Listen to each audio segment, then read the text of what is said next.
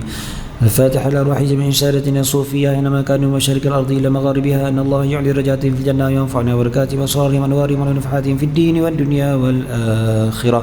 بسم الله الرحمن الرحيم الحمد لله رب العالمين الرحمن الرحيم مالك يوم الدين إياك نعبد وإياك نستعين اهدنا الصراط المستقيم صراط الذين أنعمت عليهم غير المغضوب عليهم ولا الضالين آمين. الفاتحة لروح صاحب راتب كتب الوشال وغوث العباد والبلاد الحمد لله بن علي الحداد وصول مفروحهم أن الله يعلي درجاتهم في الجنة وينفعنا وبركاتهم وصارهم ونوارهم ونفحاتهم في الدين والدنيا والآخرة. بسم الله الرحمن الرحيم الحمد لله رب العالمين الرحمن الرحيم مالك يوم الدين إياك نعبد وإياك نستعين اهدنا الصراط المستقيم صراط الذين أنعمت عليهم غير المغضوب عليهم ولا الضالين آمين. الفاتحة بأن الله يغيث المسلمين ورحم المسلمين وإلى أرواح الأمة المجتهدين والعلماء العاملين وشيخنا في الدين وإلى أرواح والدنا بكم خاصة وأموات المسلمين عامة من الله تغشاهم برحمة اسكنهم الجنة وأن الله يكفينا إياكم شر الظالمين وشر المؤذين وشر الحاسدين وأن الله يعطيك الأسائل منا منكم سؤله وعلى مرد الله به ورسوله وأن الله يحفظ الحجاج والمسافرين والغزاة والمجاهدين وأن الله يبلغ المقاصد والمطالب في خير وعافية وإلى حضرة النبي سيدنا محمد صلى الله عليه وسلم والفاتحة. أعوذ بالله من الشيطان الرجيم بسم الله الرحمن الرحيم الحمد لله رب العالمين الرحمن الرحيم مالك يوم الدين إياك نعبد وإياك نستعين اهدنا الصراط المستقيم صراط الذين أنعمت عليهم غير المغضوب عليهم ولا الضالين آمين. بسم الله الرحمن الرحيم الحمد لله رب العالمين حمدا يوافي نعمه ويكافئ مزيده يا ربنا لك الحمد كما ينبغي لجلال وجهك وعظيم سلطانك. اللهم صل وسلم على سيدنا محمد وعلى آله وأهل بيته وصحبه أجمعين.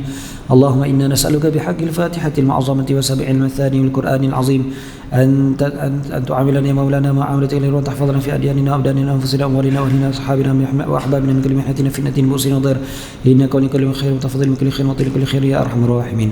اللهم اغفر لنا ولنا شيخنا ولمعلمينا ولمن أحسن إلينا ومن أوصانا إلينا ومن أوصانا بدعاء ولجميع المسلمين والمسلمات والمؤمنين والمؤمنات الأحياء والأموات برحمتك يا أرحم الراحمين. اللهم اغفر لنا وارحمنا وارض عنا وتقبل منا وادخلنا الجنة ونجنا من النار. اللهم اصلح لنا شأننا كله اللهم زدنا ولا تنقصنا وأكرمنا ونضينا وأعطنا ولا تحرمنا ورضنا وارض عنا يا أرحم الراحمين. صلى الله على سيدنا محمد وعلى آله وصحبه وبارك وسلم الحمد لله رب العالمين. اللهم إنا نسألك رضاك والجنة ونعوذ بك من سخطك والنار. اللهم إنا نسألك رضاك والجنة ونعوذ بك من سخطك والنار. اللهم إنا نسألك رضاك والجنة ونعوذ بك من سخطك والنار. يا عالم سر منا لا تهتك الستر عنا وعافنا واعف عنا كلنا حيث كنا. يا عالم السر منا لا تهتك الستر عنا وعافنا واعف عنا كلنا حيث كنا. يا عالم السر منا لا تهتك الستر عنا وعافنا واعف عنا وكلنا حيث كنا. جزا الله عنا سيدنا محمد صلى الله عليه وسلم خيرا. جزا الله عنا سيدنا محمد صلى الله عليه وسلم وأهله. جزا الله عنا سيدنا محمد صلى الله عليه وسلم خيرا. جزا الله عنا سيدنا محمد صلى الله عليه وسلم وأهله. جزا الله عنا سيدنا محمد صلى الله عليه وسلم خيرا. جزا الله عنا سيدنا محمد صلى الله عليه وسلم وأهله. يا الله بها يا الله بها يا الله بحسن الخاتمة. يا الله بها يا الله بها يا الله بحسن الخاتمة.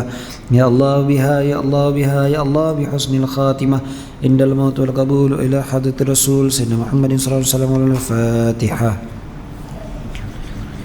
بسم الله الرحمن الرحيم الحمد لله رب العالمين الرحمن الرحيم مالك يوم الدين إياك نعبد وإياك نستعين اهدنا الصراط المستقيم صراط الذين أنعمت عليهم غير المغضوب عليهم ولا الضالين آمين. Bismillah, alhamdulillah, wassalatu wassalamu ala sayyidina wa habibina rasulillah wa ala alihi wa sahbihi wa mawalah. Alhamdulillah Allah Ta'ala kumpulkan kita pada malam ni. Malam ni dah malam Ashura 10 Muharram. Jadi mudah-mudahan dengan kemuliaan hari Ashura ni Allah Ta'ala berikan kita pula kemuliaan di dunia dan di akhirat. Dan dalam akidah kita Ahli Sunnah wal Jamaah, kita digalakkan untuk mengingati perkara-perkara yang menggembirakan berbanding dengan perkara-perkara yang menyedihkan. perkara-perkara yang menggembirakan, maka kerana itulah Ahlussunnah wal Jamaah menyambut hari Ashura pada setiap tahun. Sebab mengingati bagaimana Nabi Musa AS diselamatkan oleh Allah daripada Fir'aun dan tentera-tenteranya. Jadi Nabi SAW sendiri berpuasa pada hari Ashura sebagai mensyukuri atas peristiwa tersebut, peristiwa selamatnya Nabi Musa AS. Dan itu juga menunjukkan bolehnya kita menyambut kegembiraan-kegembiraan, bahkan disunatkan, dapat pahala pula kalau kita terus-menerus mengingati kegembiraan nikmat yang Allah Ta'ala bagi pada kita. Wa amma bi ni'mati rabbika fahaddits. Kan? Sama ada nikmat itu dapat pada orang lain, dapat pada diri sendiri ataupun pada orang lain. Macam tadi cerita pasal Nabi Musa AS, kan? Juga nikmat yang Allah Ta'ala kurniakan pada diri kita. Jadi sunnah untuk kita sambut dengan bersyukur pada Allah Subhanahu wa Ta'ala. Berbeza dengan kesedihan. Kesedihan ni kita tak digalakkan untuk diingat-ingat, kan? Kalau kita ingat-ingat kesedihan, dia boleh membawa kepada tidak redha pada qada dan qadar Allah Ta'ala, sebab diingat-ingat kesedihan. Itu sebablah bila orang Syiah dia kata Ahlussunnah wal Jamaah bergembira pada 10 Muharram kerana kematian Sayyidina Husin. Itu adalah satu fitnah yang dahsyat, dan sebab dia kata sebab kita tak sedih macam dia orang, kan? Jadi sebenarnya kita gembira tu bukan sebab Sayyidina Husin tu, kita gembira tu sebab Nabi Musa AS. Yang sedih pasal kematian Sayyidina Husin itu tentu sekali tak mungkin kita tak sedih, tak mungkin kita seronok, kan? Sebab Sayyidina Husin mati dibunuh di Karbala. Tapi kenapa kita tak sambut macam dia orang? Sebab kaedah kita adalah yang gembira itu yang perlu diulang-ulang, kesedihan itu tidak elok untuk kita ulang-ulang ingat dan sebagainya. Macam Maulid Nabi SAW, kita sambut setiap tahun Maulid Baginda, walaupun pada hari yang 12 Rabiul Awal juga adalah tarikh kewafatan Baginda, kan? Jadi yang kita sambut adalah Maulid, sebab Maulid itu yang menggembirakan, kan? Bukan yang menyedihkan. Yang ni pun satu juga, yang Wahabi pun sama juga, kan? Dia marah kita sambut Maulid, dia kata kan 12 Rabiul Awal tu tarikh kewafatan Nabi. Dia pergi ke situ pula. Jadi kaedahnya begitu, yang gembira kita ulang, ingat, kan? Dan yang sedih kita ambil pengajaran dan jangan dikenang-kenang selalu.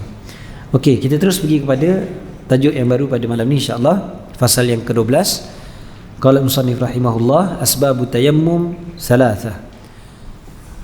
Asbabut tayammum salatha. Sebab kepada tayammum ada 3.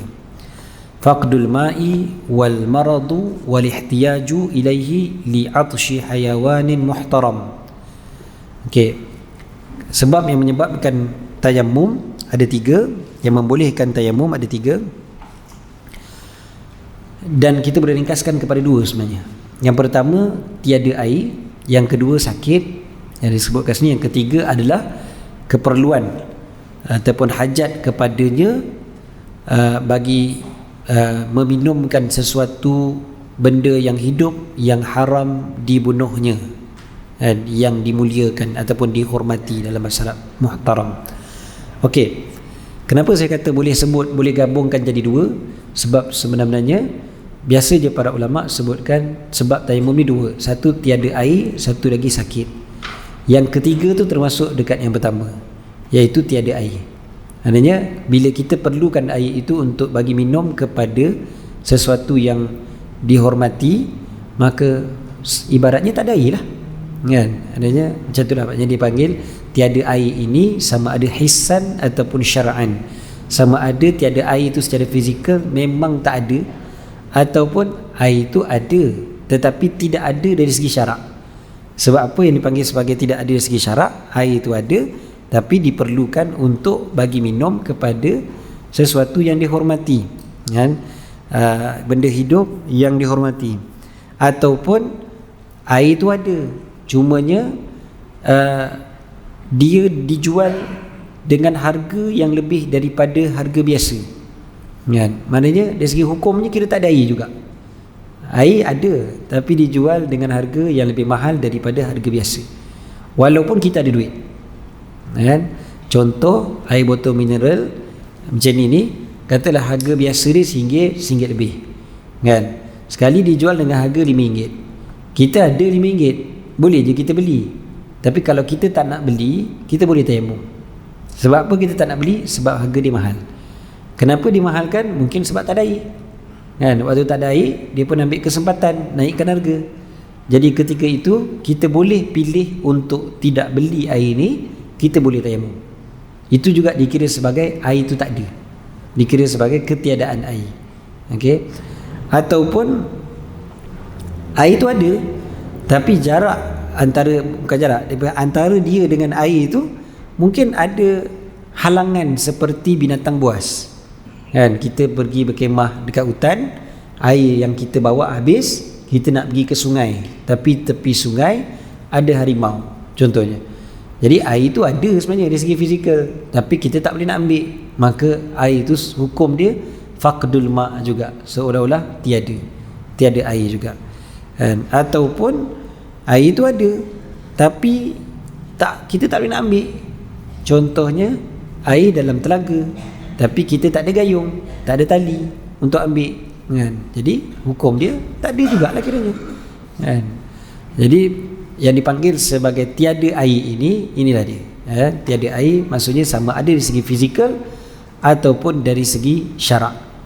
Kenapa disebutkan yang lepas daripada itu yang tiada dihormati itu 6? Sebab yang kita kata air itu diperlukan untuk minum, kita bagi yang minum itu hanya kepada yang dihormati, yang ada kemuliaan ataupun yang diharamkan dibunuh. Kalaulah dia tu halal dibunuh, maka tu dipanggil ghairu muhtaram, dia tidak dihormati, maksudnya dia boleh dibunuh. Jadi kalau dia boleh dibunuh, maka tak perlulah pula air ni kita kena bagi pada dia untuk dia minum. Sekarang ni air ada setengah botol mineral, kita boleh berwuduk, tapi tengok-tengok ada orang yang memerlukan, kan? Ada orang yang memerlukan untuk minum. Orang tu siapa dia? Ketika kita tengok ada tak dalam 6 perkara yang tidak dihormati itu. Kalau dia tak ada dalam 6 perkara yang tidak dihormati itu, maka air itu sepatutnya kita bagi pada dia dan kita bertayamum, kan? Ataupun kita sendirilah orangnya, kan? Ataupun mungkin jadi maknanya kita dalam perjalanan, air tinggal sikit dan tak tahu di mana atau bila kita akan dapat pula air. Sekarang kita tak haus, tapi kita risau kalau kita guna ni untuk ambil air sembahyang, kejap lagi kita dah tak ada air. Nanti takut-takut tak jumpa sumber air, kita mati kehausan. Jadi macam mana caranya? Kita boleh simpan air ni untuk minum, maka kita pun bertayamum. Walaupun air ada, tapi dari segi syarak dia dah dikira sebagai tiada air, sebab tidak ada air yang lebih untuk dia bertayamum. Air ni cukup untuk dia minum aja. Sebab dia fikir mungkin kalau aku minum, kalau aku tayamum habislah, tak ada air untuk dibuat minum. Okey. Dan yang kedua tu sakit, kan? Yang kedua tu sakit. Jadi sakit yang menyebabkan boleh tayamum ini pula bukanlah sakit yang ngada-ngada gitu je terus sakit terus nak tayamum. Yang dimaksudkan dengan sakit itu adalah sakit yang mana di sana ada yang dipanggil sebagai mahdzur at-tayammum. Apa dia mahdzur at-tayammum ni? Maksudnya benda yang kalau kita gunakan air itu, dia akan menyebabkan bertambahnya sakit, atau menyebabkan lambat sembuh, atau menyebabkan parut dekat anggota yang zahir, atau hilang manfaat tubuh badan, atau sampai paling dahsyat sekali boleh bawa matilah, kan? Okey.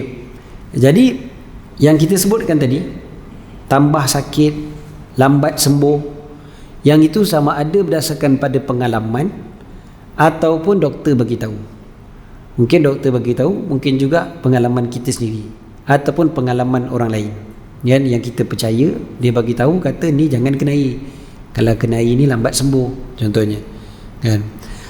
Ataupun yang kita sebut tadi, parut yang jelas pada anggota yang zahir, Parut yang jelas pada anggota yang zahir, maksudnya contohnya dekat muka, kan? Dekat muka kita ni ambil air semayang muka, tangan, kepala, kaki, kan? Tapi tayamum dia juga boleh menggantikan mandi wajib, kan? So air tu takut kena pada anggota yang zahir. Zahir yang mana? Yang ini.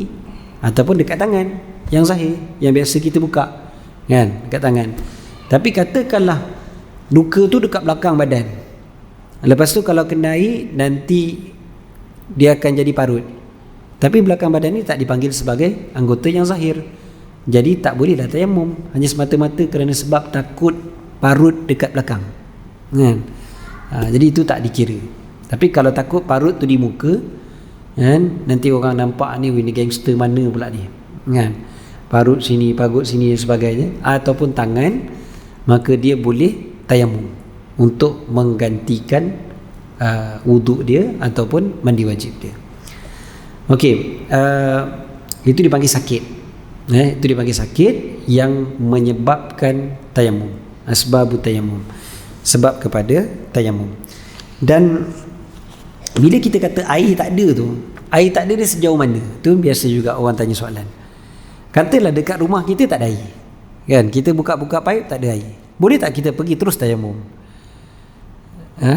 Jawapannya tak boleh.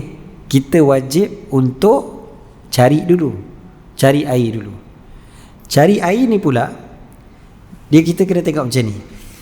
Kalau yang pertamanya dipanggil haddul ghaus. Haddul ghaus ni had sepelaung ataupun sepelaung kalau orang dulu sebut. Maknanya sekadar yang mana kalau kita menjerit tu ataupun kita biasa minta tolong sekadar itu. Jauhnya seberapa banyak? Jauhnya adalah lebih kurang 150 meter. 150 meter. Itu kadar yang mana memang wajib untuk kita yakin memang air tak ada. 150 meter sekeliling rumah kita, memang kita yakin tak ada air, barulah kita boleh tayamum, kan? Maknanya macam mana cara dia? Contohnya dekat dalam taman perumahan kita memang dah tak ada air, dalam WhatsApp group dah bincang, surau dekat taman rumah kita pun tak ada air, air kolah pun dah kering, contohnya, kan? Jadi dalam lingkungan 150 meter tu memang tak ada air. So kalau kita yakin tak ada air dalam 150 meter, barulah kita boleh tayamum. Kalau kita masih lagi agak-agak, entah tak ada kot dia orang, kan? Aku rasa aku bayar je bil air bulan ni, tak kena potong rasanya, kan? Jadi kalau rumah aku tak ada, rumah sebelah pun tak adalah kot, jadi tak tanya pun, tak ada yakin, tak ada apa, rasa-rasa aja, tu tak boleh. Dia mesti yakin dulu kalau dalam jarak 150 meter tu. Kalau yang lebih daripada 150 meter ataupun 4,5 kilo, 4,5 kilo macam mana pula? Yang lebih tu maksudnya 4,5 kilo 4,5 kilo dipanggil haddul qurbi, had dekat. Had dekat. Had dekat ni adalah yang mana kita jadi had yang dekat ni, had yang dekat ni dipanggil haddul qurbi, haddul bu'di, had jauh. Had dekat 4,5 kilo, 4.5 kilo. 4,5 kilo ataupun sebahagian daripada para ulama digunakan perkataan jalan selama 45 minit. Jalan selama 45 minit. Okey, jalan selama 45 minit ni, kalaulah kita yakin ke, kita sangka ke tak ada air, maka tak ada masalah untuk kita tayamum. Lebih daripada 4,5 kilo macam mana pula? Tadi 1.5 kilo, kan? Lepas tu 4.5 kilo. Lebih daripada 4.5 dikira jauh. Jauh ni macam mana? Jauh ni kalau kita rasa-rasa ada air sekalipun, kita boleh tayamum. Maknanya tak adalah sampai kena pergi daerah sebelah nak cari air. 4,5 kilo, bukan jauh sangat, 4,5 kilo. Lebih daripada 4,5 kilo, maka tak wajib untuk kita cari air. Walaupun kita yakin, 4,5 kilo insya-Allah kita yakin dah. Lebih daripada 4,5 kilo, katalah 10 kilo ke 15 kilo, kita yakin. Contohnya kita yakin dekat office kita ada air, tapi office 5 kilo dari rumah, 10 kilo dari rumah, tak wajib untuk kita pergi ambil air kat situ, bahkan kita boleh tayamum, tak ada masalah. Sebab itu dah dikira sebagai kita tak ada air. Dalam ruang lingkup 4.5 kilo, lebih 4.5 kilo, maka kita dah boleh untuk tayamum walau kita yakin ada air dekat tempat yang jauh tu. Tempat yang dekat tak ada air, dah tahu tak ada air kan. Tempat yang jauh confirm ada air ke, sangka ada air ke, tetap kita boleh bertayamum. Okey. Dan juga kita sebut tadi, cari air ni maksudnya kalau kita boleh pergi dengan keadaan aman lah. Kalau kita keluar tu ada binatang buas, atau macam kita kata kat hutan contohnya kan, ada binatang buas, walaupun air tu dekat, kita boleh tayamum. Sebab yang tu tak kira dah dekat jauh, sebab kita dah tahu dah ada binatang, maka kita tak boleh turun. Macam setengah-setengah sahabat kita yang duduk dekat dalam hutan, rumah dekat atas kan, dekat bawah kadang-kadang biasa je tengok harimau lalu lah kan, binatang-binatang buas lalu, jadi dia kena duduk dekat atas kan. Jadi kalau dalam keadaan macam tu, dia tak perlu turun, walaupun air tak ada, maka dia boleh tayamum, walaupun dia tahu sungai tak jauh daripada rumah dia kan. Okey. Itu dipanggil sebab yang menyebabkan tayamum. Sebab yang menyebabkan tayamum. Okey, yang kita lupa baca tadi, yang tidak dihormati itu 6. Orang yang meninggalkan solat, orang yang berzina, yang telah berkahwin, orang yang murtad, kafir harbi, anjing gila dan babi. Okey. Maksudnya apa kat situ? Yang tidak dihormati ni maksudnya adalah yang boleh dibunuh. Tapi bukan bermakna kita boleh tembak terus orang yang tak semayang. Yang maksud dekat sini adalah apabila telah dibawa kepada pemerintah dan hakim telah memutuskan hukum bunuh ke atas dia. Itu maksud dia. Sama semua ni nombor 2, nombor 1, nombor 2 dan nombor 3 dan nombor 4 semua sama. Nombor 4 tu kafir harbi, memang biasanya tak termasuk dalam mahkamah pun lagi lah. Memang dia pun duduk dekat negara yang diperangi dan sebagainya. Tapi kalau yang jelas sekali nombor 1, nombor 2, nombor 3 ni memang confirm yang ini perlu perintah daripada mahkamah dulu. Tapi katalah dia lari kan, dia lari daripada polis contohnya, dalam keadaan dia telah diputuskan oleh mahkamah untuk dia dibunuh kan, sebab kesalahan dia meninggalkan solat, kesalahan dia berzina, kesalahan dia murtad. Ini kesalahan-kesalahan yang boleh dibunuh kan. Dalam hukum fiqh kita belajar kan. Jadi orang-orang yang macam ini, bila mahkamah dah putuskan untuk dia dibunuh, sekali dia lari masuk hutan, kita jumpa pula dia contohnya. Lepas tu dia minta air pada kita, kita pula perlukan air itu untuk ambil sembahyang contohnya. Adakah kita wajib bagi pada dia air tersebut? Jawapannya tidak. Ini maksud dia tadi. Yang tidak dihormati itu 6 kan. Yang dipecahan kepada yang nombor 3 tadi tu. Nombor 3, berhajat kepada air bagi meminumkan sesuatu benda yang hidup yang haram dibunuh. So bawah tu adalah penerangan kepada yang nombor 3 tu. Jelas ya? Yeah.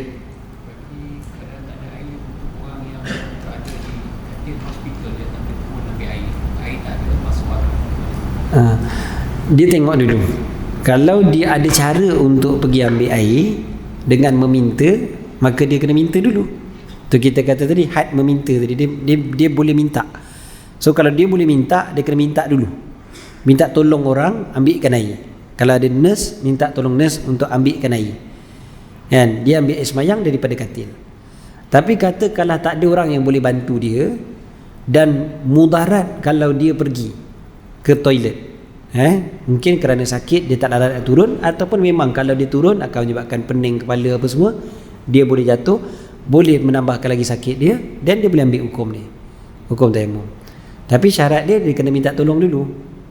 Kalau dia tak minta tolong tak boleh, sebab air dia yakin ada, sebab dia yakin air ada dekat toilet tu. Toilet pun dekat sangat dengan dia, dalam bilik dia ataupun bilik sebelah je. Jadi dia kena minta tolong dulu. Sebab itu masih lagi dikira sebagai had yang terlalu dekat, kan? Kena minta tolong dulu.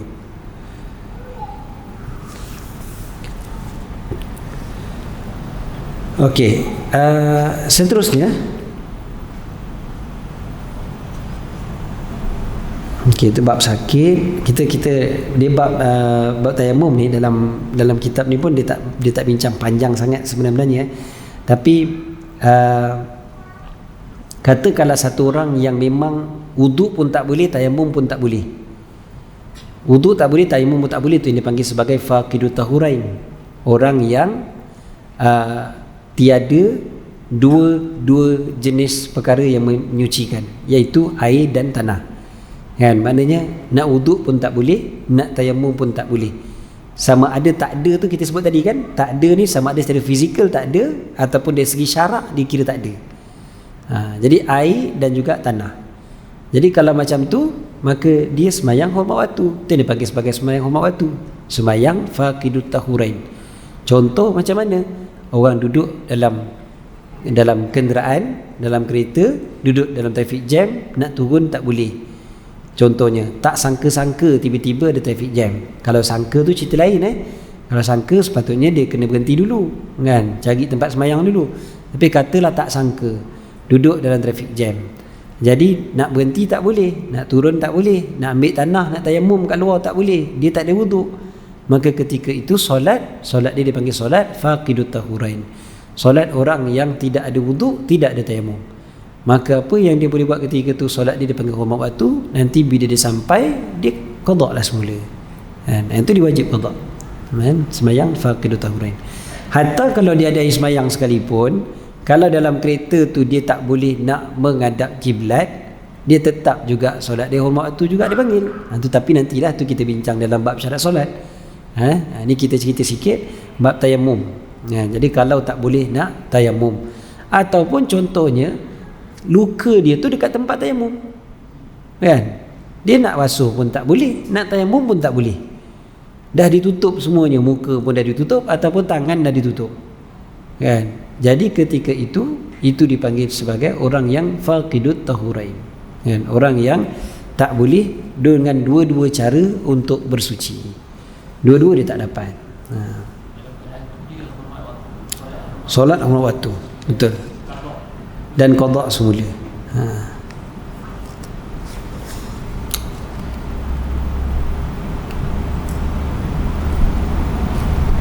Okey.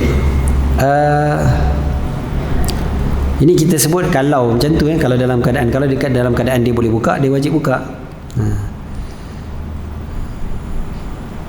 Okey, seterusnya.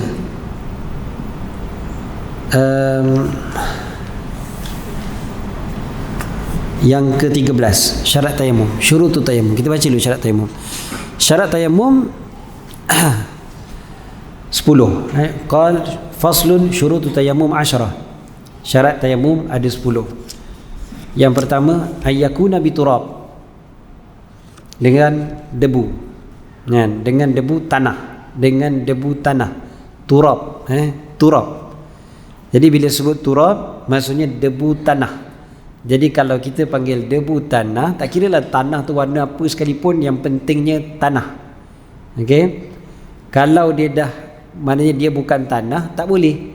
Ini yang orang tanya soalan, boleh ke tidak dia bertayamum dengan debu kerusi dekat dalam bas ekspres. Pertama saya tanya balik, ni bas ekspres mana ni yang teruk sangat ni, sampai boleh tayamum, kan? Memang kotor betul tu kalau macam tu. Yang keduanya, bas ekspres, kursi bas ekspres, debu dia tu bukan debu tanah tu, dia dah campur dengan debu twisties dan sebagainya, kan? Jadi tu tak boleh buat tayamum. Mana boleh tayamum dengan debu twisties, kan? Walaupun nampak berdebu juga, kan? Kalau dekat hospital, ada setengah hospital siap tulis, tampal dekat dinding hospital, dia tulis debu di dinding hospital tidak boleh digunakan untuk tayamum, kan? Arahan pihak pengurusan hospital.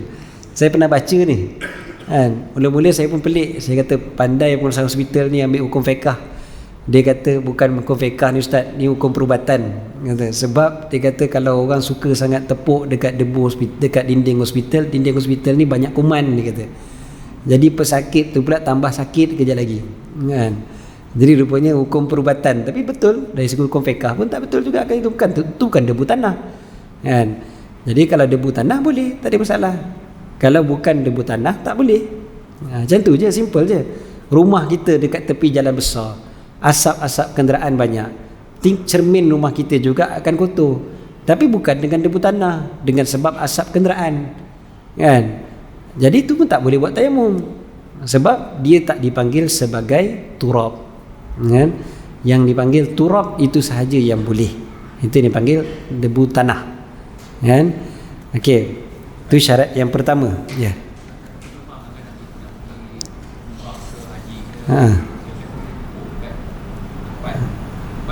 Itulah. Kau tu airline mana tu yang kotor sangat tu? Saya boleh tepuk dekat kursi kapal terbang lagi, bukan kursi by express. Macam mana dia nak tepuk dekat kursi kapal terbang tu? Kursi kapal terbang tu debu tanah ke? Itu soalan dia. Kan, teruk sangat kalau ada kapal terbang yang debu tanah dekat kursi dia. Kan, boleh tepuk-tepuk macam tu je. Okey, jadi tak boleh. Dekat dalam kapal terbang nak tepuk tanah pun tak ada. Kan, macam mana tayamumnya? Tayamum mesti dengan tanah. Fatayammamu sa'idan tayyiba. Perkataan sa'id itu yang disebutkan oleh Imam Asy-Syafi'i, sa'idan itu sebagai turab, sebagai tanah daripada bumi. Betul, ada mazhab yang mengatakan dia boleh daripada debu-debu yang lain, seperti bukan debu twistis, seperti debu daripada daun-daun yang telah hancur, daun-daun pokok yang dah hancur, maka boleh. Dalam mazhab Maliki boleh, dalam mazhab Syafi'i tak boleh. Dalam mazhab Syafi'i dia tetap kena debu tanah. Okey, kita tengok dulu yang kedua, yang ketiga nanti kita lebih nampak lagi. Yang kedua, wa ayyakuna turabu tahira. Tanah itu mestilah suci, maksudnya bukan najis. Tak bolehlah pakai najis, tentulah, ataupun yang telah bercampur dengan najis. Dan contoh apa dia sebenarnya tanah najis ni? Tanah najis ni biasanya disebutkan adalah tanah kubur. Tanah kubur ni bukannya tanah kubur yang dekat sekeliling kubur tu. Tanah kubur tu sendiri yang kalau kita korek kubur, maka tanah kubur tu. So tanah kubur tu walaupun dia tanah, tapi dia dikira sebagai tanah yang bernajis. Sebab apa?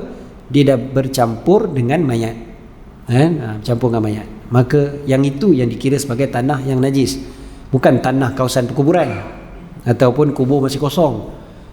Itu tanah tu tak apalah. Okay, yang ketiga, alla yakuna musta'malan. Dia tidak boleh mustakmal. Mustakmal kita pun dah biasa belajar dah dalam bab tayamum di sekolah pun belajar dah. Kan, oleh kerana itulah bila kita tepuk yang kali kedua ke, tak boleh tepuk tempat yang sama. Dan juga kita tak boleh lah ambil, contohnya kita dah sapu muka, atau ambil pula daripada muka sapu pula dekat tangan, jimat contohnya kan. Tak boleh lah, sebab dia dah mustakmal. Dia dah mustakmal. Okey, yang keempat, alla yukhalitahu daqiqun wa nahwuh. Apa dia tidak bercampur dengan debu tepung dan seumpamanya. Dalam sebahagian kitab digunakan perkataan yang lebih jelas, ayyakuna khalisa. Dia mestilah semata-mata tanah, semata-mata debu tanah. Dia tidak boleh bercampur dengan benda lain. Contoh, dia bercampur dengan tepung, atau dia bercampur dengan apa dia panggil, simen contohnya, tak boleh. Kalau dia dah bercampur, walaupun nampak macam sama je kan, tanah bercampur dengan simen atau bercampur dengan tepung, nampak macam sama, dia tak dibolehkan lagi untuk digunakan untuk tayamum. Dia mesti khalisah, dia mesti solid. Itu adalah tanah, bukan benda lain. Okey, kemudiannya itu okey, sampai nombor 4 tu adalah syarat-syarat kepada tanah tu. Nombor 1 sampai nombor 4 tu syarat kepada tanah. So syarat nombor 5 sampai syarat nombor 10 bagi orang yang bertayamum tu sendiri. Syarat bagi orang yang bertayamum tu. Tu syarat nombor 5 sampai syarat nombor 10. So syarat nombor 5 adalah bertujuan ataupun menyengajakan, kan? Ay yaqsidahu, menyengajakan. Maksudnya memang dia punya tujuan adalah untuk bertayamum, bukan dengan tujuan yang lain, kan? Contohnya ada orang pergi sembuh tanah dekat dia, lempar tanah dekat dia, debu kat dia tanpa izin dia. Itu tak boleh lah. Kalau dengan izin dia boleh, sebab dia dah sengaja, kan? Yang ni bukan dengan izin, kan?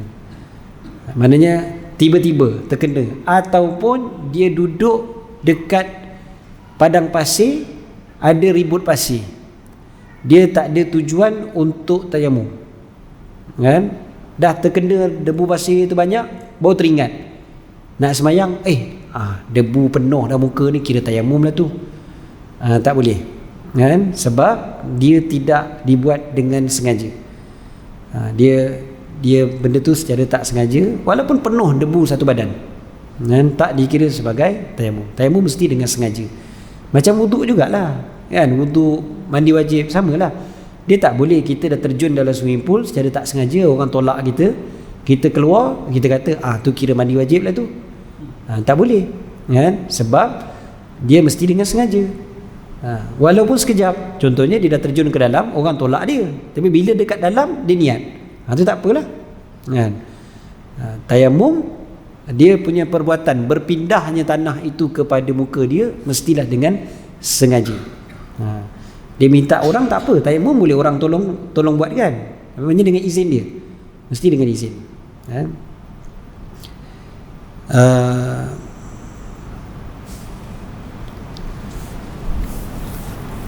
Tuan-tuan, kalau kita kata dekat negeri padang pasir, biasa je kalau ribut pasir ni memang kuat sungguh, memang penuh kadang muka ke apa, memang boleh jadi penuh, kan?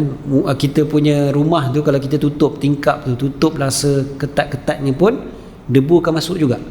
Sebab itulah debu memang dia sangat halus, dan dia memang boleh masuk ke dalam rumah walaupun kita tutup seketat-ketatnya, kan? Dan debu tu contohnya dia masuk ke dalam rumah, atas kitab ni penuh dengan debu contohnya, kan? Penuh debu, kita boleh tak tayamum dengan dia? Boleh lah, sebab tu memang debu tanah, kan?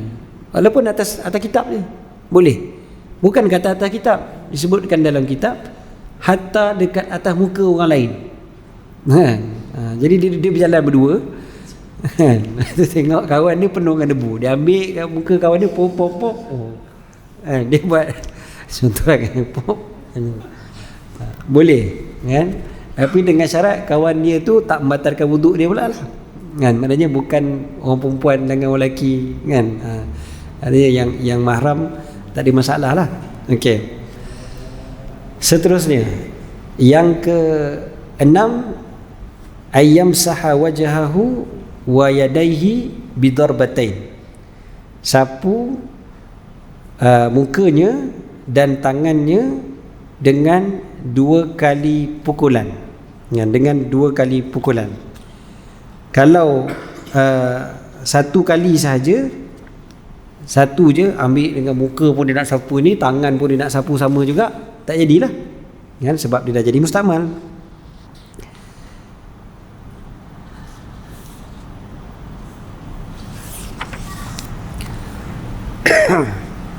Walaupun dengan satu disebutkan dalam kitab macam ni, contoh dia ambil satu kain,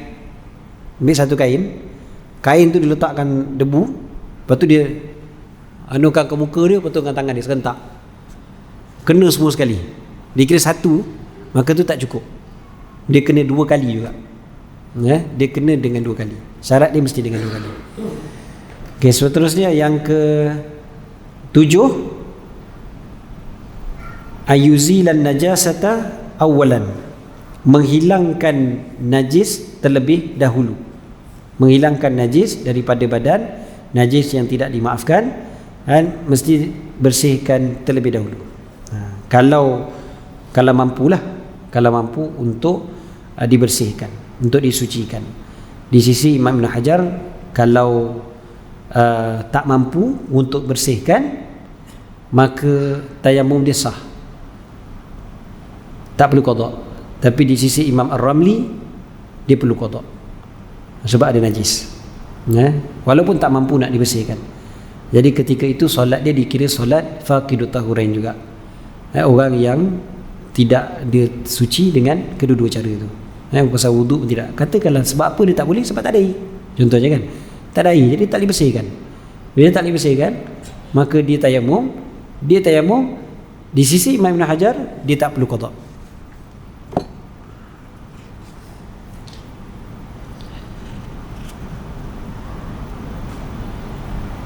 Di sisi Imam Ibn Hajar sah tayamum dia, tetapi perlu qada. Minta maaf, dia perlu qada juga, tapi sah tayamum dia.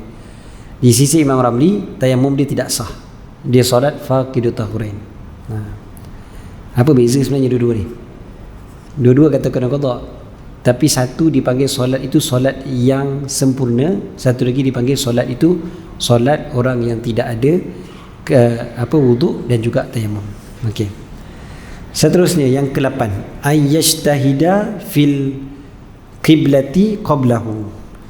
Okey, ini kita tahu tayamum ni kan, kita akan tayamum hanya setelah bila kita nak semayang. Bila kita nak semayang baru kita tayamum. Tayamum ni bukan kita buat pukul 10 pagi nak semayang Zuhur kejap lagi, kan? So kita tayamum tu bila nak semayang. Jadi nak semayang itu yang mewajibkan kita tayamum. Jadi kalau dah kita dekat musafir, kita tengah musafir, air tak ada, maka sebelum kita tayamum, antara syaratnya adalah ijtihad dulu kiblat di mana. Cari dulu, bukalah kompas apa semua, kan? Cari dulu, maknanya dah prepare untuk solat. So dah prepare untuk solat, antaranya adalah kiblat kena cari. Kalau kiblat belum cari, lepas tu tayamum, maknanya kita tayamum sebelum kita prepare untuk solat. Jadi bersedia untuk solat dulu, barulah kita tayamum. Yang ke-9, ayyakuna tayammumu ba'da dukhulil waqti. Tayamum itu selepas masuk waktu. Sama juga macam tadi sebenarnya, kan? Sebab dia bersiap untuk solat. Sebelum masuk waktu solat, dia belum wajib solat lagi. Jadi tayamum ini dibolehkan untuk menggantikan wuduk supaya kita nak solat. Jadi kena tunggu masuk waktu solat dulu, barulah kita boleh tayamum. Tunggu masuk waktu solat, barulah boleh tayamum. Ya, kalau dia nak solat sunat tak ada masalah. Nak solat sunat tak ada masalah, tapi tayamum lah. Contoh solat duha contohnya. Kalau solat duha tayamum lah waktu pagi. Ni kita cerita solat fardu. Kalau solat fardu, maka kena tunggu masuk waktu, barulah dia tayamum. Kalau jamak takdim macam mana? Hari itu Ustaz Umar tanya soalan jamak. Sebab jamak takdim disyaratkan berturut-turut, kan? Tadi saya ditanya soalan yang sama juga dalam grup, tapi saya lupa nak jawab sebenarnya, tak sempat nak jawab. Pagi tadi ditanya, semalam ditanya soalan. Dia sebenarnya macam ni, kalau jamak dia sama juga, iaitu satu fardu satu tayamum. Satu fardu satu tayamum. Jadi kalau kita jamak Zuhur dan Asar, maka Zuhur kena satu tayamum, Asar kena satu tayamum. Zuhur satu tayamum, Asar satu tayamum. Habis itu yang kita kata syaratnya mesti berturut-turut. Syarat berturut-turut ini, dia maksud berturut-turut itu adalah tidak diselangi dengan sesuatu tempoh yang lama yang tiada kaitan dengan solat. Kalau tak ada kaitan dengan solat, maka tak boleh kita selangkan begitu lama. Contoh, kita habis sembahyang Zuhur, kita tak sembahyang asar lagi, kita pergi makan dulu. Lepas makan baru nak sembahyang asar. Dah tak boleh dah, sebab jamak takdim dia mesti berturut-turut. Jamak takhir tak apa Jamak takhir dia tak mesti berturut-turut. Jamak takhir katalah kita jamak maghrib takhir ke isyak, kita sembahyang isyak dengan imam, kan? Habis sembahyang isyak, kita dah niat nak jamak takhir ni. Kita habis sembahyang isyak dengan imam, kita pergi wirid dulu semua dengan imam. Dah wirid imam pula panjang pula, doa apa semua. Habis doa kita pula bersembang dengan kawan sebelah pula. Sembang dengan kawan, aku ni jamak maghrib tak sembahyang lagi, sembahyang maghrib tak ada masalah. Sebab jamak takhir tak disyaratkan berturut-turut, okay? Tetapi afdal berturut-turut. Okey, jamak takdim yang persoalan ni sekarang. Sebab jamak takdim disyaratkan berturut-turut. Okey, maksud berturut-turut kat situ tu yang kita sebut tadi, tidak diselangi dengan satu tempoh yang lama yang tidak ada kaitan dengan solat.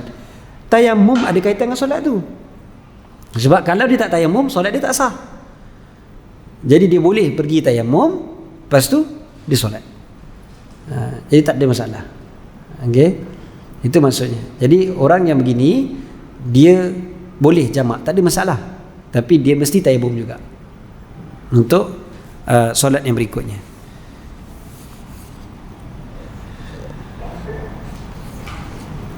Lagi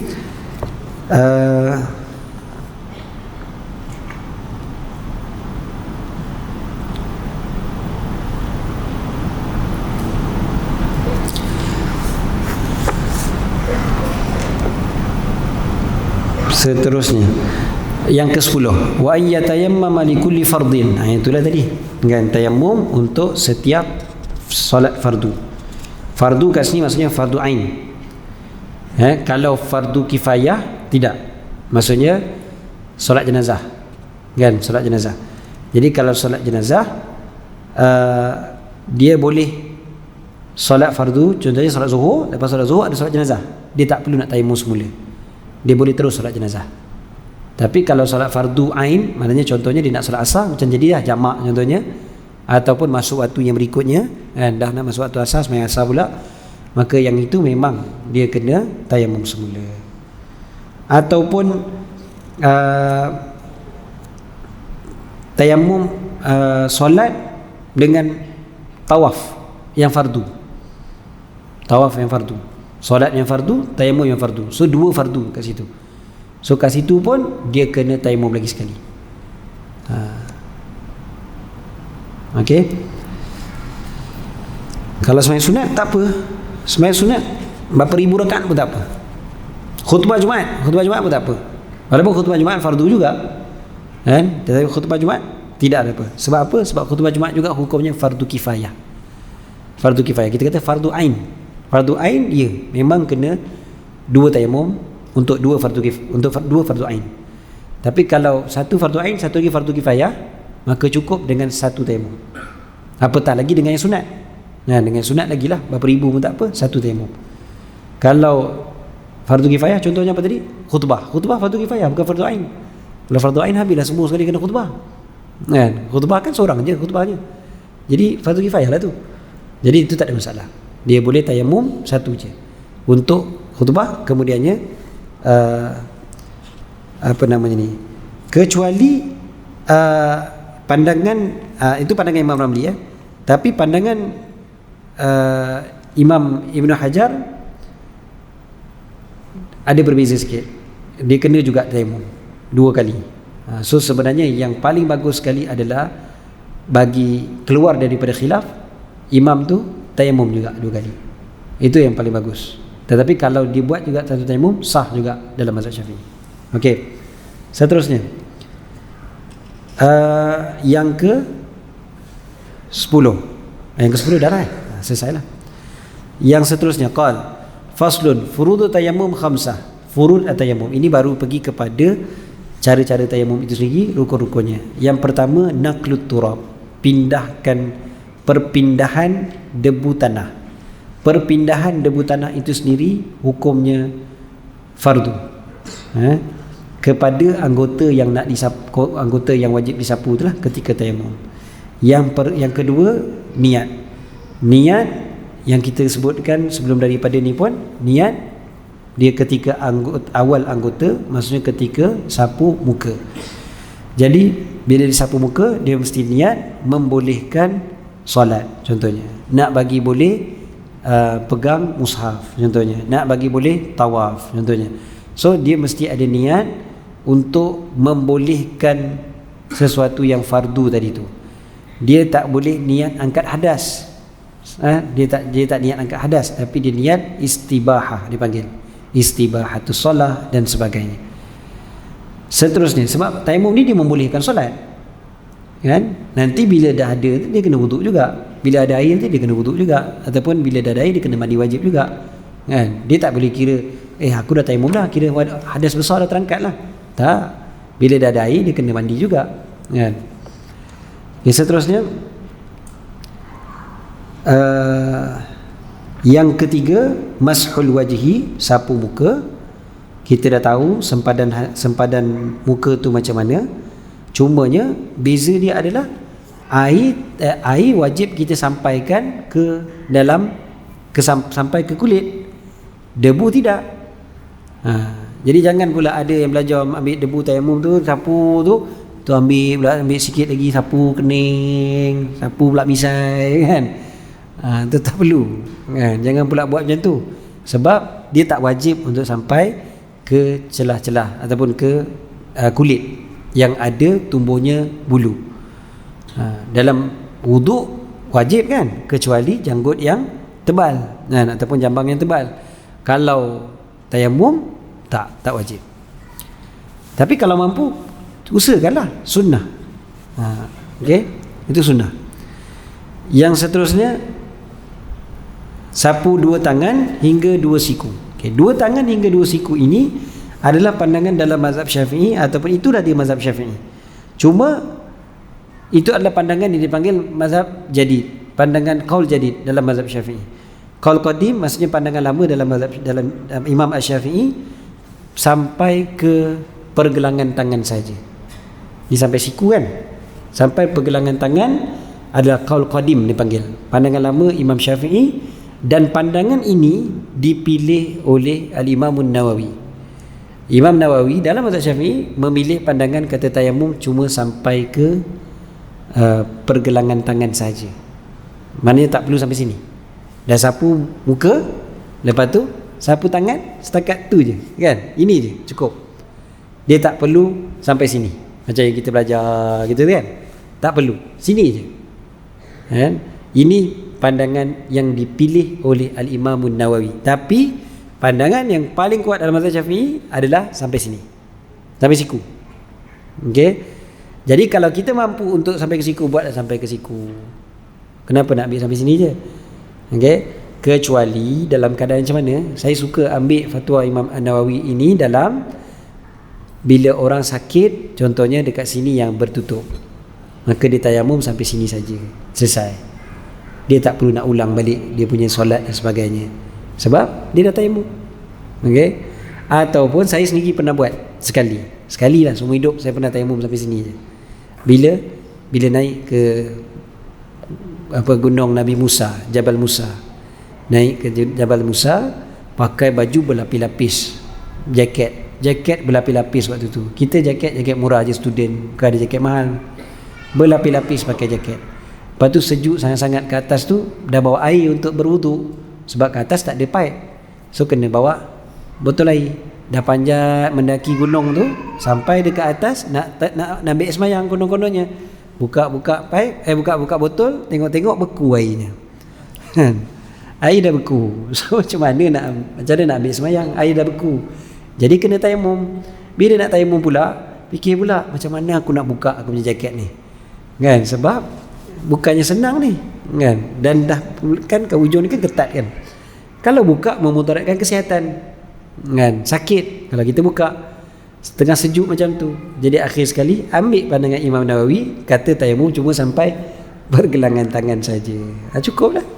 Itulah kita kata untungnya ada khilaf di kalangan para ulama. Tapi bukan suka-suka. Suka-suka tu salah. Jangan suka-suka nak ambil yang senang.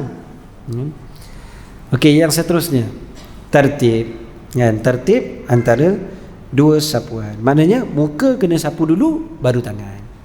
Dia tak boleh tangan dulu baru muka. Seterusnya, saya nak kena laju ni tau, sebab kita dah tertinggal banyak ni. Malam ni dah malam yang ke-5 dah kan? Betul 5? 5 eh? Okey. Mubtilatu tayammum salasa. Perkara yang membatalkan tayamum ada 3. Ma abtalal wudu'a, apa yang membatalkan wuduk. Simple. Apa saja yang membatalkan wuduk kita dah belajar sebelum ni, semua tu juga membatalkan tayamum. Maksud kat sini adalah yang membatalkan tayamum yang menggantikan wuduk. Tayamum yang menggantikan wuduk, maka batallah dia dengan apa yang membatalkan wuduk. Yang kedua, riddah, murtad. Yang ketiga, wa tawahhumul ma'i in tatayammama li faqdihi, menyangka adanya air jika dia bertayamum kerana ketiadaan air. Tadi kan kita sebut tadi kan, kalau sakit tu cerita lain lah, memang ada air pun. Dia kita cerita dalam keadaan air tak ada, sekali tiba-tiba dia sangka ada air, maka batallah tayamum dia. Sangka ada air tu yang membatalkan, bukan yakin sangka ada air pun boleh membatalkan. Contohnya dia dah tayamum, dia baru nak semayang, baru nak angkat takbir, sekali dengar bunyi air. Jadi dia ingat air turun dekat paip rumah dia dah buka paip kan. Dia ingat ada air, jadi batal dia punya tayamum. Walaupun selepas daripada tu baru dia tahu tu bukan bunyi air, tu bunyi ringtone kawan dia. Ringtone kawan dia bunyi air, contohnya kan, air. Jadi batal dah tayamum dia kena tayamum balik. Lepas tu marahlah kawan tu. Okey. Jadi itu dipanggil sebagai tawahum, dia sekadar sangkaan saja. Kalau yakin lagilah, nampak air turun, tu lagilah memang jelaslah. Ini kita kata kalau belum solat macam tu. Kalau dia dah solat ataupun dia dah mula solat, maka kalau sekadar sangka saja air ada, maka tidak batal, dia boleh teruskan solat. Kalau yakin ada air, maka tengok adakah solat dia tu perlu diulang ataupun tidak. Kalau dia solat di tempat yang memang dia perlu ulang, maka batallah solat dia, dia ambillah air itu dan solatlah semula. Kalaulah solat dia tu solat yang memang tak perlu nak qada, maka dia tak perlu untuk membatalkan solat dia, walaupun dia yakin air datang dah. Apa yang perlu qada dengan tak perlu qada? Contohnya kita sebut tadi, contohnya tak ada air dekat rumah. Okey, kalau tak ada air dekat rumah, kita tayamum, kita solat kita tu kena qada. Okey, kena qada tau. Yang tak kena qada macam mana? Di tempat yang memang biasanya tak ada air. Contohnya di tengah padang pasir, di tengah-tengah hutan, tak ada sungai, tak ada apa. Jadi tempat macam tu, kalau kita tayamum solat tak perlu qada. Tapi di tempat yang biasa ada air, sekali tak ada air, jadi kita solat dengan tayamum, maka kita kena qada. Jadi bila kita kena qada, kita tengah solat tiba-tiba air datang, nampak paip tu, nampak air turun, batalkanlah solat, pergilah ambil sembahyang. Sebab solat kita tadi memang kena qada pun. Tapi kalau dekat tengah hutan kan, tiba-tiba macam kita dah tengah solat dah tayamum, solat, tengah-tengah solat hujan turun contohnya, dan kita tahu dah kita boleh ambil sembahyang dengan air hujan. Jadi tak perlu untuk batalkan solat tu. Solat tu sah, kan? Solat tu sah sampai habis, walaupun dah yakin ada air, kan? Ada yakinlah hujan dah turun kan. Jadi walaupun yakin.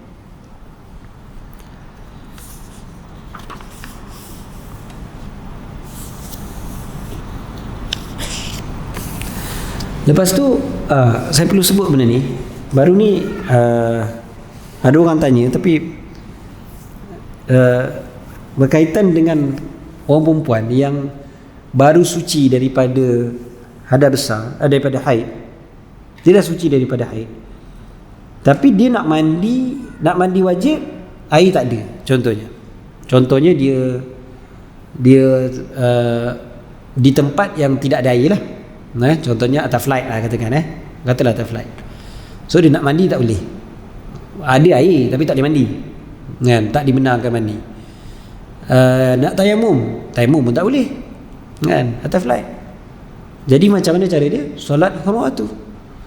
Tapi bila dia solat huruf waktu, soalan yang berikutnya ditanya oleh muslimah ni, dia kata, Ustaz, bukankah kita kalau tengah uzur tak boleh baca Quran? Jadi macam mana nak solat hormat waktu kalau tak boleh baca Quran? Macam mana nak baca Fatihah?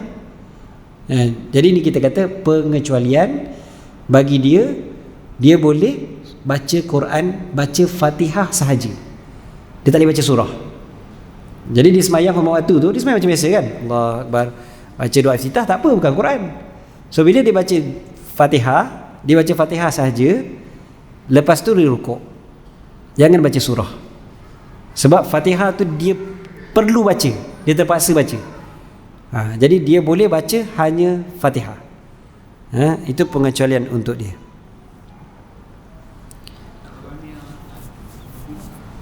Macam mana? Sama. Kalau dia boleh tayamum, katalah air tak ada, tayamum pun tak boleh, maka sama hukum dia. Junub, haid, nifas, kan? Yang hadas besar. Yang hadas besar kita belajar dah minggu lepas, perkara-perkara yang diharamkan ke atas orang-orang yang berhadas besar ni. Antaranya adalah membaca Quran. So surah pun dia tak boleh baca. Dia boleh baca Fatihah tapi tak boleh baca surah. So solat hormat waktu tapi tak payah baca surah. Dia hanya sekadar baca Fatihah. Sebab Fatihah itu diperlukan untuk solat tu. Kalau dia tak baca Fatihah, solat dia tak sah pula. Jadi dia baca Fatihah. Fatihah sahaja. Ya.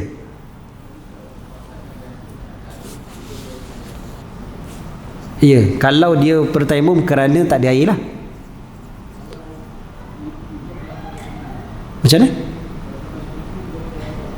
Walaupun lepas minggu. Kecuali yang kita sebut tadi, kalau sakit cerita lain sakit dia tak perlu ulang, kecuali kalau dia punya tu kerana sakit tu. Contohnya kerana tayamum dia pun tak jadi sebab anggota yang ditutup itu adalah anggota tayamum, contohnya kan. Itu memang dia perlu qada. Tapi kalau kerana tak ada air macam mana tu sampai tak ada air sampai seminggu tu? Dia tak minum air langsung ke? Dia tak pindah ke tempat lain kalau sampai seminggu tak ada air? Tu yang pelik tu. Tu yang kita kata dia beza tu, tempat yang biasa ada air dengan tempat yang biasa tak ada air. Tempat yang biasa ada air adalah biasanya tempat rumah kita. Dan rumah kalau sampai seminggu tak ada air, orang akan pindah tempat lain. Dia kalau dia beli air, dia boleh tayamum betul. Tapi dia kena qada solat dia. Kalau dia beli air tu untuk dia minum lah contohnya kan, sebab air mahal contohnya. Kalau air tu harga yang biasa, tak naik harga, dia wajib beli air tu. Beli air dan wudu jangan tayamum. Kan? Kalau kita kata air tak ada ustaz tapi dia beli air untuk minum, kenapa tak beli air untuk wudu? Kan? Kecuali kita sebut tadi, kecuali harga air naik. Kan? Tapi biasa tempat kita bila tak ada air tak naik harga. Tempat kita bila Syabas umumkan contohnya kan, ketiadaan air di Lembah Kelang, tempat-tempat tertentu ada 3 hari, ada 4 hari apa semua kan, kita beli air mineral masih sama harga, tak ada beza kan. Jadi ketika itu kita beli air dan gunakan air ini untuk berwuduk. Jadi tak ada sebab untuk kita tayamum pun. Berbeza dengan orang yang duduk dekat hutan, dia tak ada air, memang tak ada air sungguh, nak beli pun tak boleh kan. Jadi itu yang menyebabkan dia tak perlu qada. Yang kita ni perlu qada kalau kat tempat, kalau kat rumah. Itu beza dia. Dalam mazhab Syafi'i memang begitu. Apa yang saya sebut ni kan berdasarkan mazhab Syafi'i.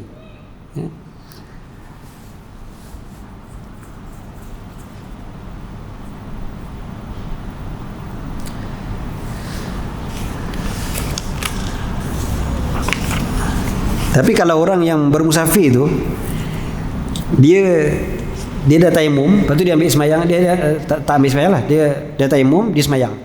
Lepas dia semayang baru teringat air ada dalam beg satu lagi rupanya. Dia dah tayamum, dia dah semayang, baru teringat air ada satu beg lagi. Ketika itu dia wajib qada. Sebab dia lupa air ada. Kita cerita tadi kalau memang sungguh-sungguh tak ada air. Okey,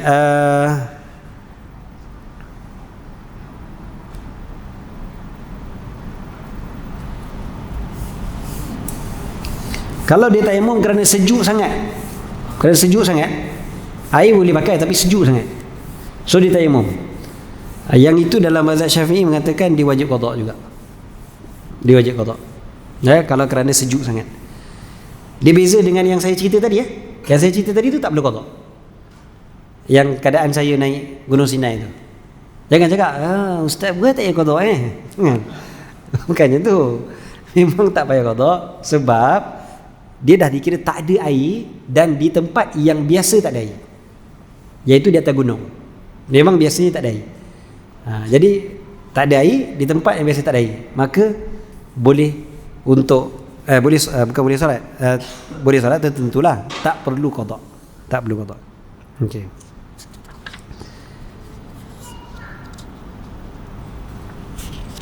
Dia ada teka-teki Ada orang yang solat dia tayamum dia tidak sah melainkan setelah orang lain tayamum dulu.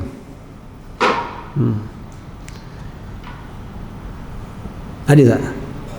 Ada orang yang tayamum dia tidak sah selagi mana tidak ditayamumkan orang lain ataupun orang lain tidak tayamum dulu. Teka-teki. Minggu depan jawab. Okey. Ada orang yang dia sihat walafiat. Dia sihat walafiat. Air ada sebanyak-banyaknya. Tapi dia tak ambil semayang, dia tayamum. Dan dia solat dia sah. Dan dia tak perlu qada. Siapakah orang tersebut? Special betul orang ni. Tu teka-teki yang kedua. Okay. Minggu depan jawab, insya-Allah. Ada nak jawab minggu ni? Ada nak jawab minggu ni? Kalau jawab dapat hadiah. Sekali-sekala kita main teka-teki. Ni dipanggil teka-teki fiqh. Fiqh banyak teka-teki. Ni salah satu lah. Yang soalan pertama tadi apa dia? Orang tu dia tayamum dia tidak sah sampailah orang lain tayamum dulu. Barulah tayamum dia sah. Dia pun special juga. Kan?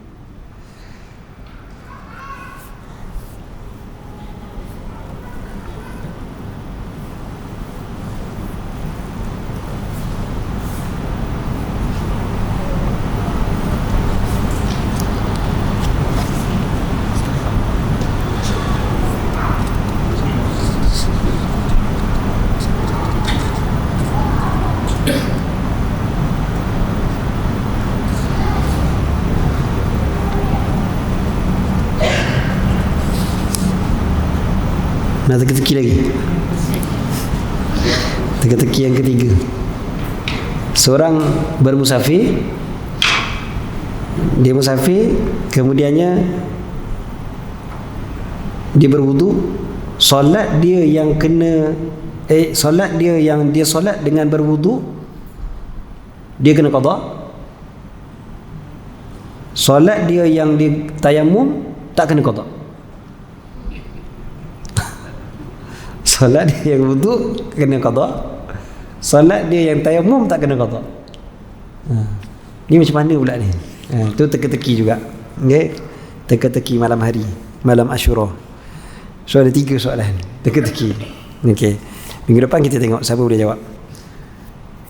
Siapa yang cekap fiqh ni memang boleh jawab sebenarnya. Kan? Sebab benda ni kita dah belajar sebenarnya. Benda yang saya sebut tadi, 3 teka-teki tu semua saya dah sebut sebenarnya. Okey. Terus yang ke-16, faslun. Alladhi yatuhuru minan najasat salatha. Yang suci daripada segala najis itu ada 3. Yang suci daripada najis. Ini yang dipanggil sebagai istihalah juga. Yang pertama tu istihalah dipanggil al-khamratu idza takhallalat binafsiha. Arak apabila dia menjadi cuka dengan sendirinya. Ini dipanggil istihalah. Istihalah ni dia menjadi halal apabila dia berubah, dia punya sifat dia tu daripada sifat najis tu jadi sifat yang suci seperti cuka. Kan? Tapi dia berubah sendiri. Bukannya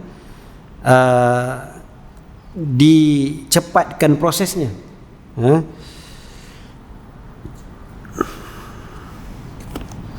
Bukannya kita yang letak sesuatu yang menyebabkan dia menjadi cepat. Jadi disebutkan in takhallalat binafsiha. Takhallalat itu maksudnya menjadi cuka. Takhallala menjadi cuka. So apabila dia menjadi cuka dengan sendiri, maka dia dipanggil sebagai dia telah menjadi suci. Cuma kalau dicampurkan dengan perkara yang lain, di sini dalam mazhab Syafi'i sendiri adalah beberapa pandangan. Jenis-jenis benda yang dicampurkan tu kan, kalau kita kata masukkan sesuatu yang terlalu sedikit, yang terlalu kecil dan sebagainya, adakah dia menjadi suci ataupun tidak, yang tu bukan tempat kita pada malam ni untuk kita bincangkan, sebab itu memerlukan perbincangan yang lebih panjang lagi. Okey, yang keduanya adalah jildul maitati idza dubir. Kulit bangkai apabila disamak. Kulit bangkai apabila disamak. Maksud samak dekat sini adalah kita menanggalkan isi yang ada di dalam kulit ataupun di sebelah dalam kulit, yang kita kalau biarkan akan menjadi busuklah kulit tersebut. Dan itulah yang biasanya bila orang buat produk daripada kulit, tentulah dia akan bersihkan dulu. Ke dia jual sekali dengan ada daging-daging lemak-lemak sekali. Beli wallet, oh ni wallet ni kulit ni original, kau tak percaya, cuba tengok dalam. Masih ada lagi. Putih-putih lagi apa semua kan. Melampau lah kalau macam tu, betul tak? Memanglah akan dibersihkan dulu kan. Okay, yang dibersihkan ni pula dengan apa juga cara dibersihkan, bukan mesti gunakan air, termasuklah menggunakan dikikis dengan pisau dan sebagainya. Yang pentingnya dibersihkan.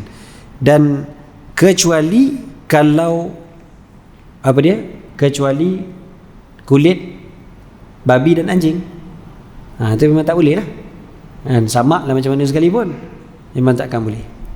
Selain daripada kulit anjing dan babi boleh. Jadi kalau kita sebut tadi kulit bangkai kan asalnya najis. Jadi najis termasuk kulitnya sekali najis asalnya. Tapi bila dah disamak tu, maka selesai. Kita bukan sebut sertu. Ada orang silap faham bila baca kitab, baca bahasa Melayu pula, perkataan samak dengan sertu terkeliru kan. Jadi dibaca sama, maknanya kena basuh 7 kali, salah satu dengan tanah. Basuh 7 kali dengan salah satu dengan tanah tu, itu dipanggil sertu. Ini bukan kena sertu ini dipanggil kena samak. Samak ni yang kita bersihkan bahagian dalam kulit haiwan.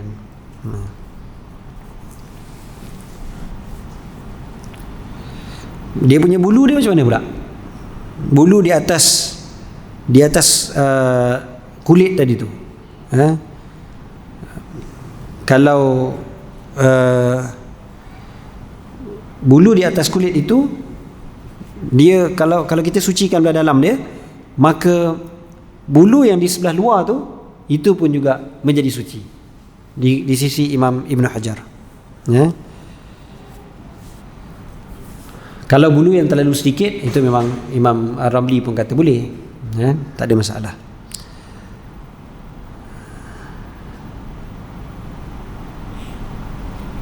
Seterusnya, yang ketiga, masara haiwanan, apa yang menjadi binatang, seperti ulat yang terjadi daripada cuka atau najis yang lain, diletakkan dalam kurungan.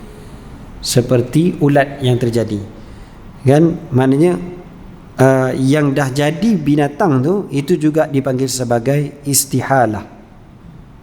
Daripada bangkai tu sekali keluar ulat tu keluar, so ulat tu tidak najis, yang najisnya adalah bangkai tu.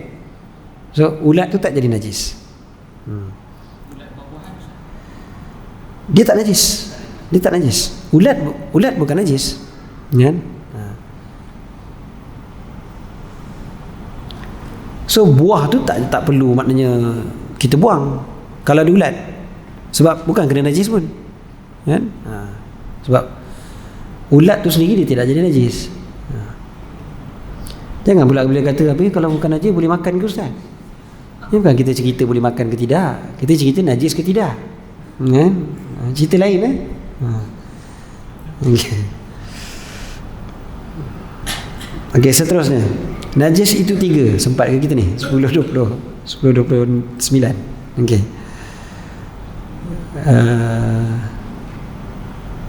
Najis itu 3. Najis 3 ni semua kita belajar dah sebenarnya, kan? Tak apalah, kita baca sikit insya-Allah. Sebab kita belajar lama dah ni. An-najasatu salas. Qal an-najasatu salas, mughallazah wa mukhaffafah wa mutawassitah.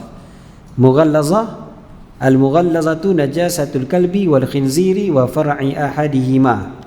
Mughallazah adalah najis anjing dan babi dan anak-anak salah satu daripada keduanya. Disebutkan itu anak-anak wa far'i ahadihima. Far'i ahadihima maksudnya ma tawallada minhuma ataupun min ahadihima, yang lahir ataupun kita kata keturunan. Far'u tu cabang dia, maksudnya keturunan dia, kan? Keturunan salah satu daripada 2 perkara tersebut, iaitu anjing ataupun babi. Contohnya dia disenyawakan dengan binatang yang lain, maka dapat anak yang campuran antara anjing dengan yang lain atau babi dengan yang lain, maka yang itu yang dimaksudkan menjadi najis yang mughallazah, bukannya yang kita panggil anjing atau babi. Contohnya anjing laut, kan? Jangan pula kata oh anjing laut pun tak boleh Ustaz, kan? Ataupun apa, kutu babi, kan? Itu dalam cerita Piramli, kan? Kutu babi, kan? Itu bukan daripada babi, kan? Memang tak ada kaitan pun dia dengan babi. Jadi ataupun siput babi, kan? Itu bukan keturunan babi. Jadi itu tak ada masalah lah. Okay. Yang kedua, najis al-mukhaffafah. Al-mukhaffafah baulus sabiyyi alladhi lam yat'am ghaira laban wa lam yablughil haulain. Mukhaffafah adalah kencing seorang bayi lelaki yang tidak diberi makan kecuali susu dan umurnya belum 2 tahun. Lam yablughil haulain, belum cukup 2 tahun. Yang ini pun sebenarnya kita belajar daripada dulu lagi tentang najis mukhaffafah. Cuma najis mukhaffafah kita sebut yang biasa sekali orang tanya, habis kalau dia makan ubat, habis kalau dia dah kena tahnik dengan kurma, macam mana? Itu tak ada masalah. Yang dimaksudkan dengan lam yut'am kat situ tu adalah makanan gizi, makanan ruji dia, makanan yang menghidupkan dia tu. Kalaulah ubat tak ada masalah, kalaulah tahnik tak ada masalah. Sebab kita bukan bagi dia makan kurma tiap hari.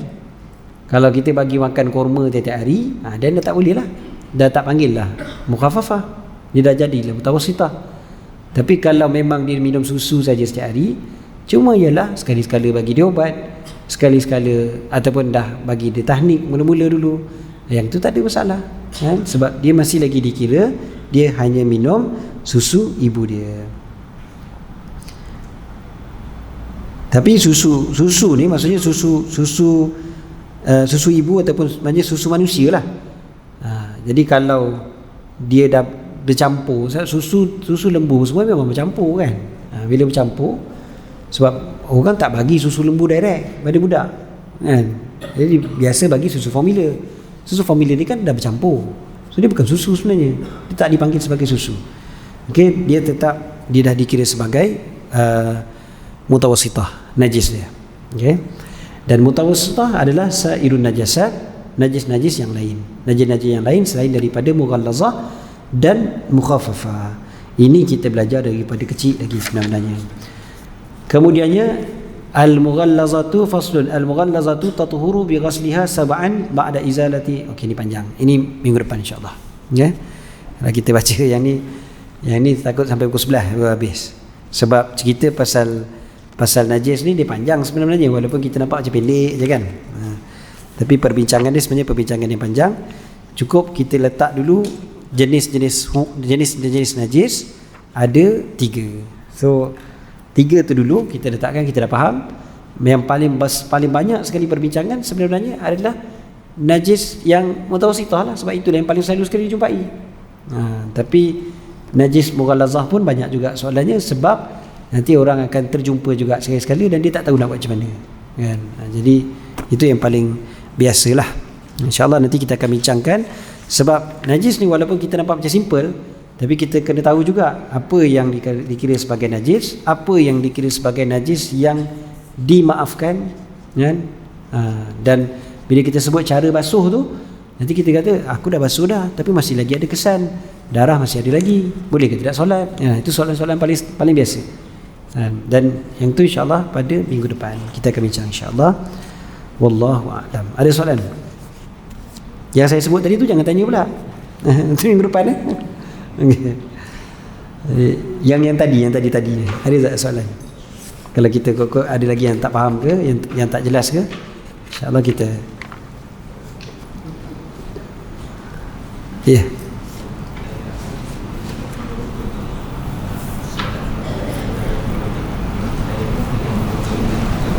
Ya. Dua kali tayamum betul.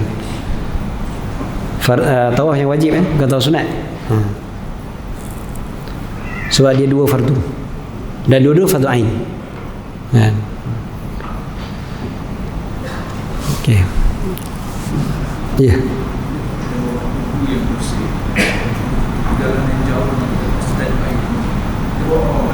Boleh, tak ada masalah. Bersiap untuk tayamum, tak ada masalah. Maknanya bawa debu siap-siap. Yang syarat dia tadi, tayamum itu sendiri kena selepas masa waktu. Mencari debu tak apa sebelum. Tapi mencari air kena selepas masa waktu. Katalah pukul 10 pagi tak ada air, tapi pukul 2 kita tak cek lagi. Tu jangan dulu kan, sebab mungkin ada air kan. So kita buka dulu pipe, tengok ada tak air.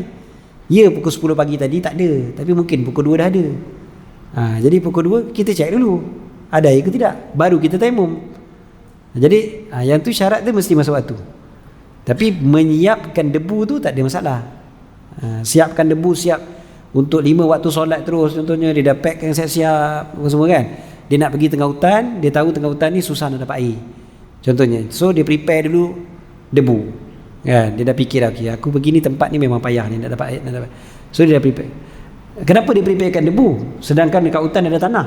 Sebab dia takut tanah dekat hutan tu dia payah nak tayamum, sebab mungkin tidak ada debu kan. Dia tepuk-tepuk pun tak ada juga kan, tak melekat contohnya. Jadi dia siapkan bawa plastik contohnya kan, dia letak debu siap-siap dalam tu, jadi tak ada masalah. Dia siap letak lagi berapa paket untuk berapa hari dia nak guna, untuk berapa kali solat nak guna contohnya kan, boleh, tak ada masalah. Itu cara yang paling bagus sebenarnya bagi orang yang pergi ke tempat yang dia jangka tak ada air kan.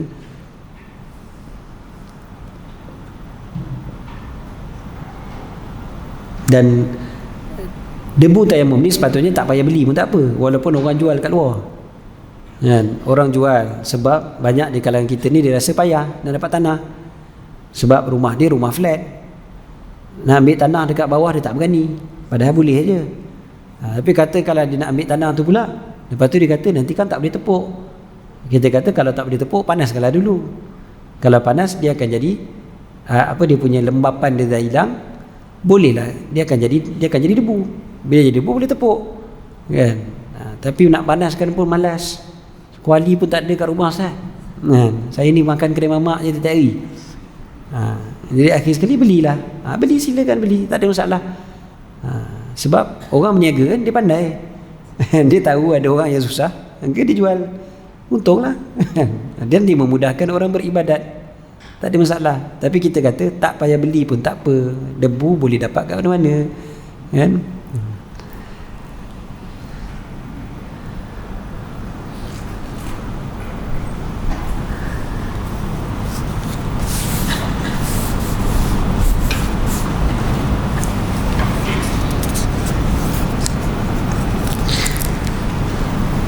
Ada orang pernah tanya saya tentang dipanggil darah daripada apa dipanggil, rusa yang digunakan untuk minyak wangi kan, misk, apa, kasturi kan. Kasturi itu kan daripada rusa kan. Jadi adakah najis ke tidak? Kata darah kan najis, darah binatang kan najis.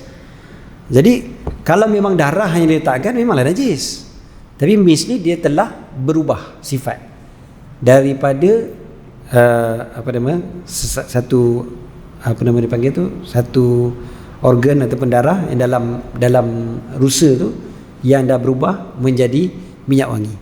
So itu dipanggil istihalah juga. Dia ada perubahan daripada sifat najis kepada sifat suci. Dia dah tak dipanggil pun darah, dan waktu kita pakai pun kita pun tak fikir itu darah kan. Memang dia bukan darah. Macam kita minum cuka, ambil cuka letak dalam makanan kan, kita letak cuka dalam makanan, kita pun tak fikir cuka tu adalah arak kan. Tak ada pun dalam kepala kita pun langsung tak ada fikir tu arak, itulah cuka lah kan. Walaupun dalam proses nak buat cuka dia pernah melalui proses yang dia pernah jadi arak kan, tapi itu tak dikira dah sebagai arak sebab dia dah berubah menjadi cuka. Berbeza dengan kalau seseorang tu letakkan najis, contohnya arak, ke dalam makanan, kemudiannya dia letakkan sikit je, contohnya letak white wine ataupun red wine, tak kisahlah, yang penting dia letak wine ke dalam sayur. Contohnya dia goreng sayur, dia letak wine sikit, kemudiannya dihidangkan. Jadi sayur tu dia kata, Ustaz, dia dah berubah Ustaz, daripada wine dia dah berubah sifat dia, ataupun dia telah evaporate kan. Itu biasa dia punya alasan. Kita kata betul arak tu dah evaporate, tetapi sayur tu dah kena najis. So bila sayur tu dah kena najis, haram juga kita makan. Betul arak tu dah evaporate, tapi sayur dah kena najis, jadi tetap dia jadi haram untuk dimakan. Tu pasal kita kata tak boleh makan juga bila letak arak, walaupun dia gunakan alasan dah evaporate tu. Kita kena basuh bila dah bernajis kan. Tapi bila dah basuh, sayur tu dah tak sedap dah pula. Buat apa dia letak arak kalau macam tu kan? Ataupun dia dah meresap pun najisnya, habis lah. Jadi dengan kuah-kuahnya semua kan, memang confirm lah. So dia dah jadi najis, dia tetap jadi najis walaupun dia evaporate.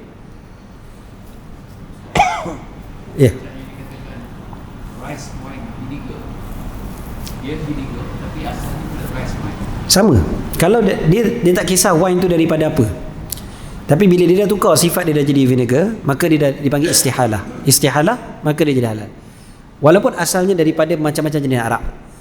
Arak ni dia tak mesti daripada anggur, tak kira daripada korma ke, ataupun daripada gandum ke, ataupun daripada beras, daripada apa juga, daripada arak, kemudiannya dah jadi cuka. Bila dia dah berubah sifat jadi cuka, jadi halal. Tapi selagi mana dia tak berubah jadi cuka, dia masih jadi arak, yang tu jenis najis. Itu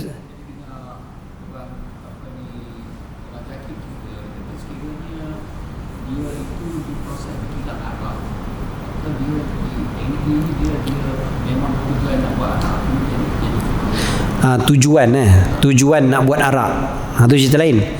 Tujuan nak buat arak, yang tadi ni kita kata tujuan nak buat cuka. Kalau tujuan nak buat cuka tak ada masalah, walaupun daripada awalnya dia jadi arak kan. Tujuan nak buat arak, waktu dia jadi arak tu lagi dah dihukumkan supaya dia dibuang. Sebab tujuan dia memang nak buat arak. Jadi waktu tujuan nak buat arak tu kena campak, buang kan? Walaupun kemudiannya jadi cuka. Sebab hukum asalnya adalah dia buat tu dengan tujuan yang haram. So maka dibuanglah arak tersebut kan? Okey, wallahu alam. Cukup setakat itu insya-Allah untuk malam ni.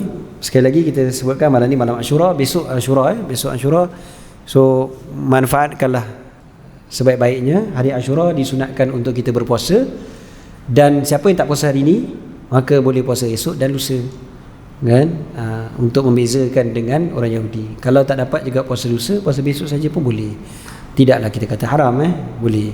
Kemudiannya selain daripada puasa, secara ringkas kita sebutkan antara amalan yang digalakkan kita buat pada hari Ashura adalah melapangkan rezeki kaum keluarga. Melapangkan rezeki kaum keluarga fadilat dia adalah dilapangkan rezeki sepanjang tahun. So lapang rezeki ahli keluarga ni maknanya bagi makan special, termasuk dia makanan yang lebih istimewa berbanding dengan biasa. Esok lah, jadi kalau siapa puasa, buka puasa besok lah, dah prepare siap-siap makanan yang istimewa. Kalau suami tak buat, kalau ada orang perempuan kat sini suami tak istimewakan, orang perempuan tu istimewakan lah, masalah special sikit. Okay, lagi apa lagi? Menziarahi orang soleh, menggembirakan anak yatim, dan membuat seperti mana yang kita buat pada hari-hari kebesaran Islam yang lain, iaitu kita bersihkan diri, berwangi-wangian dan sebagainya, dan macam hari-hari kebesaran Islam yang lain. Itu hari Ashura, perkara-perkara yang digalakkan dibuat pada hari Ashura. Wallahu a'lam. Aqulu qawli hadza wa astaghfirullahal azim li wa lakum. Bismillahirrahmanirrahim. ربنا انفعنا بما علمتنا ربي علمنا الذي ينفعنا ربي فقهنا وفقه أهلنا وقرابات لنا في ديننا وأهل كل أنثى وذكر ربي وفقنا ووفقهم لما ترضيك ولا فعلا كرما ورزق الكل حلالا دائما وأخي لا أتقيا علماء نهض بالخير نكفى كل شر ربنا واصلح لنا كل شؤون وأكر برضا منك العيون وقد عنا ربنا كل ديون قبل أن تأتنا رسول المنون واغفر واستر أنت أكرم من ستر وصلاة الله تغشى المصطفى من إلى الحق دعانا وفى بكتاب فيه للناس شفاء وعلى الآل الكرام الشرفاء وعلى الصحب والصابح البرر اللهم اهدنا بهداك واجعلنا ممن يسارع في رضاك ولا تولنا وليا سواك ولا تجعلنا ممن خالف أمرك وعصاك وحسبنا الله ونعم الوكيل ولا حول ولا قوة إلا بالله العلي العظيم صلى الله على سيدنا محمد وعلى آله وصحبه وسلم الحمد لله رب العالمين. Yang pertama soalan dia, seorang yang tayamum dalam keadaan dia sihat dan sekelilingnya ada air, tetapi dia solat, dia tayamum dan solatnya sah dan dia tak perlu ulang pula solat dia. Itu soalan yang pertama. Apa jawapan dia?